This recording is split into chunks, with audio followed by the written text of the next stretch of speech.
everyone, it's Queen of Light 1111 and welcome to our very first episode of Step Into the Light with Queen of Light 1111. And I am here with my lovely co-host, Sunayna. Hi. Sunayna is the newest member of the Queen of Light 1111 family. All the awesome music and intros and media have all been created by Sunayna, and she is our Director of Marketing and Development. So welcome to the Queen of Light family. Thank you. It's so nice to be here. I'm so happy to be part of the channel. Awesome. And she will be my co-host for this podcast. So catch us every week for Step Into the Light with Queen of Light 1111. Today we will talk about twin flames. I'm going to be asking Queen a few commonly asked questions, so let's get right into it. Okay. First and foremost, how would you define a twin flame? A twin flame.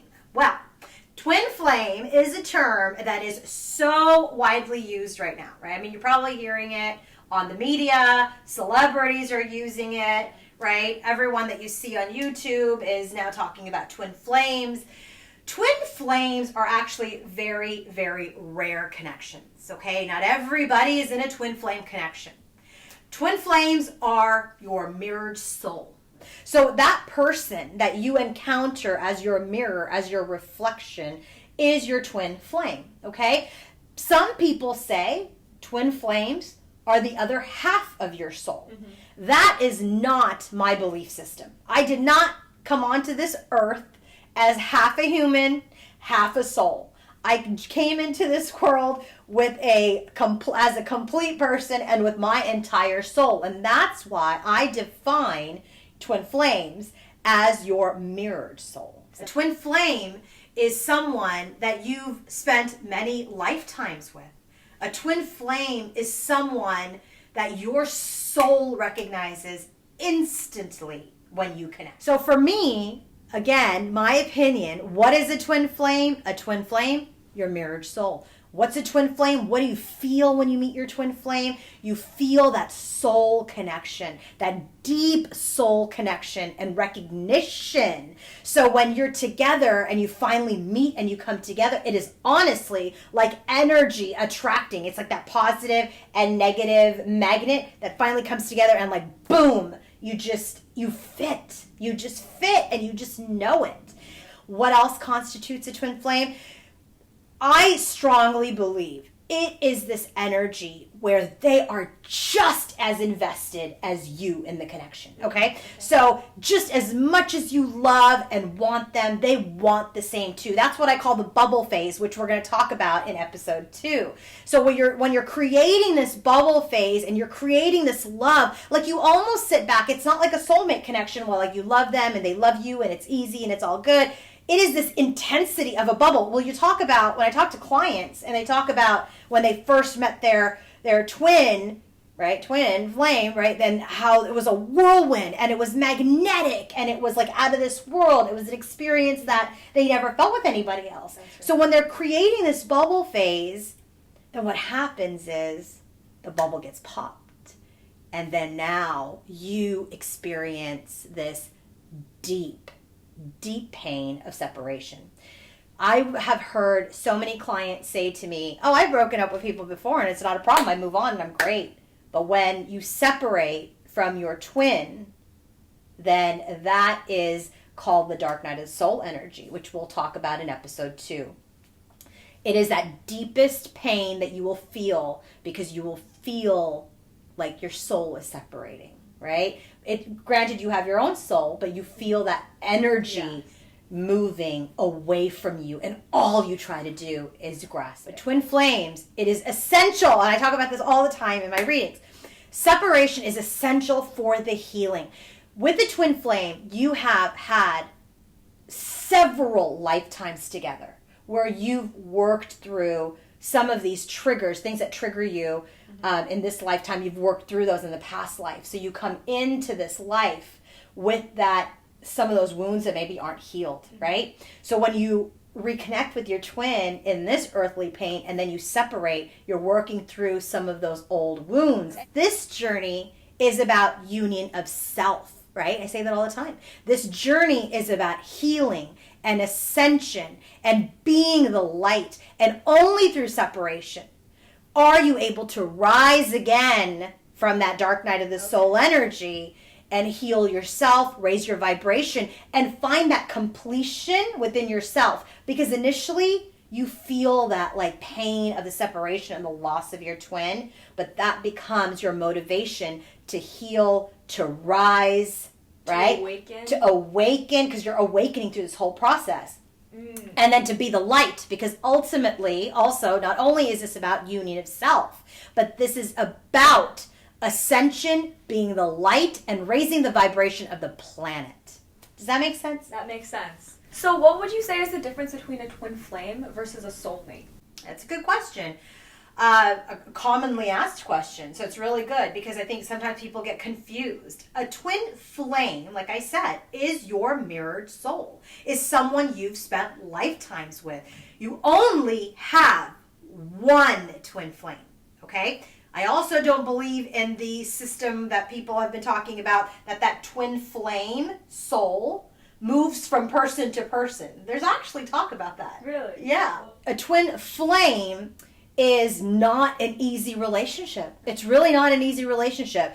When you meet your twin flame, it is an instant recognition, right? You know you met your twin flame, but there's so many things that are part of the journey that put you into separation more than you're actually together, because that journey is about healing. A soulmate, however, is instant. Soulmates are also, you can have multiple. You only have one twin. Okay. Soulmates you can have as your as a family member. I would consider Sunena my soulmate, right? So soulmates are easy relationships. You do learn from soulmates. You do learn lessons. You do grow and develop through the soulmates, but they are typically they can be romantic, and they absolutely can be familial or friendly. And you can have multiple soulmates. So you can meet and be with multiple soulmates throughout the course of your life. Your twin flame, your mirrored soul, is only one. So would you say that twin flame relationships are exclusively romantic relationships? I would say, based on my experience, I've been coaching and reading for several years now, that my experience has been that they're predominantly romantic relationships. I'm not here to say, hey, I'm going to box you into a label or not, because frankly, in my opinion, if you watch my videos, I don't believe in boxing yourself into a label. I don't believe in feeding the label. But for the purposes of education and for people to understand, I do utilize the label to help people understand the journey. But I do believe that predominantly twin flames are romantic connections. So how would a person know if they are on the twin flame journey or if they met their twin flame? Yeah. What are the signs? So the first thing, that when you meet your twin, it is that instant, like your soul, I'm holding my chest because I'm just going back to that time where I remember that recognition. Your soul so deeply recognizes that person as someone significant in your life. You don't know what it is, right? Because, I didn't know what the hell a twin flame was when I met my twin, right? But it is that energy of oh my gosh, this is absolutely significant for me, okay? Mm-hmm. Now you can have that experience with a soulmate too, but this deep recognition, this feeling of home, this energy of when they hug you and you're just absorbed into that person, where you feel the soul merge when you embrace, is just, it really sets it apart from any other person that you've exchanged energy with in your lifetime. So it's like your soul recognizes their soul. Exactly. Even though that person might be a stranger that you just met, like you've never met them before in your life, your soul still recognizes their soul. Yes. But it's a very deep mental, physical, and spiritual connection. And it's so deep that as you are on your journey, that twin flame relationship will continue to set itself apart from any other connection that you have. So you will see that as something unique, rare, significant, uncommon. You know, when you're together and you're out in public, people are drawn to you. People, because they see the light come together, they're drawn to you. They want to talk to you. They want to get to know you. It's also very telepathic. Very telepathic. Because you have that energetic connection, because they are your mirror, there's a lot of things that may happen through the astral realms or through dream space. But even if you're sitting together, they may be thinking something and then you say it. And it happens more often than not. And it may sound cheesy, but it's absolutely an energetic soul connection that is absolutely telepathic. And in the separation phase, that telepathy with your twin increases by leaps and bounds, because through separation there's no physical contact, and so it becomes more energetic at that time. So those are just a few examples of what constitutes a twin flame. But I would say that most would say feel like home, instant recognition. There's this energy of telepathy. There's this energy of knowing you've had past lives together. And then there's that energy of safety and this deep, deep love that you've never experienced in any other connection before. How do you know that you are on the path to ascension or awakening? Yeah. It's a really good question. So a lot of people will talk about signs and synchronicities. So repeating numbers, repeating names, repeating songs. The universe initially, okay, when you're first awakening, you'll get all these signs and synchronicities and, you know, like 1111. 11. Yeah. Right? You'll get all these signs and synchronicities through songs, or you'll keep seeing the person's name. Yep. So this is the universe guiding you, telling you you're on the right path. Yeah. Yes, what you're feeling and thinking is not crazy. You're not delusional. But as you ascend, and you don't need all those signs anymore, right? You don't need all those signs anymore. And the universe knows that. And so you start to rise, you start to develop your own intuition. And that is called inner knowingness, right? Like you'll have this deep feeling, this deep inner knowingness that what you're going through or what you're feeling, right, is validated and is real. The further awakening then occurs where you start to develop gifts. Okay? Everyone has gifts. Everyone has gifts. But it's whether or not you tap into those gifts, hone those gifts, and utilize the gifts, right? So through this continued awakening and ascension, more gifts will start to come. And when I say gifts, I'm talking about, you know, there could be psychic abilities, there could be mediumship. People will read how to do tarot. There's also the energy of healing, right? And it's in many different ways. You could be a Reiki master, you can be an energetic healer, another type of energetic healer. So there's all these gifts that continue to awaken, right, within you. Because why? Because then you're helping yourself and you're helping other people. And again, that's raising the light, right? Okay. In some of your readings, I hear you mention karmics or third parties. Yeah. Would you like to expand on that a bit? Yeah, so that's a trigger word for a lot of people, right? Yeah. Karmics and third parties. So that's a really good question.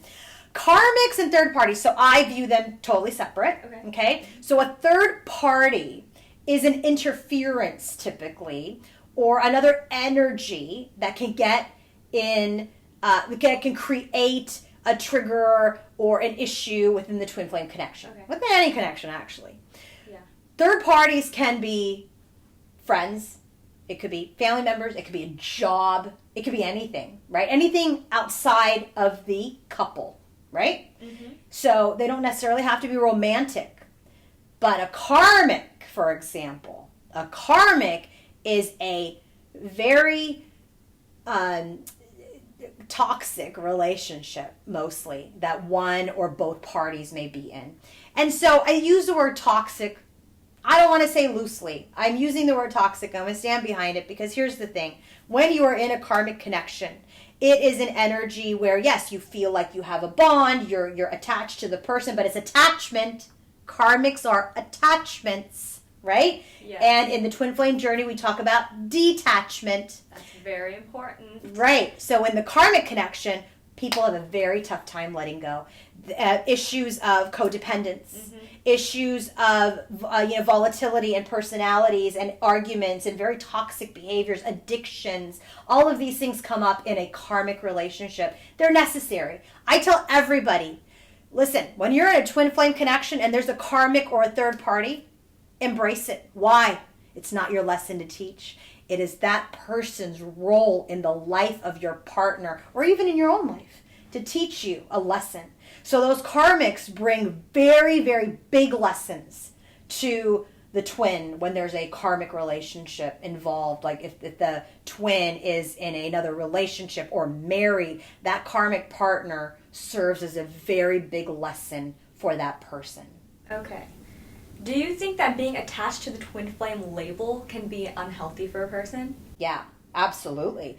I talk about this all the time too. So the label in and of itself, man-made, okay? Man-made, woman-made, man-made, whatever.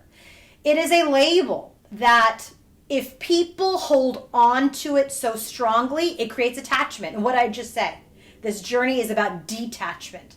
My personal opinion of labels is that for me, it's the energetic connection and the difference that I feel with each person or each relationship that to me signifies what that connection is. I can easily tell the difference between what my twin flame connection feels like, what my soulmate connection feels like, and thank God I don't have any third party or karmic connections. But I've had those, and I know the energetic difference.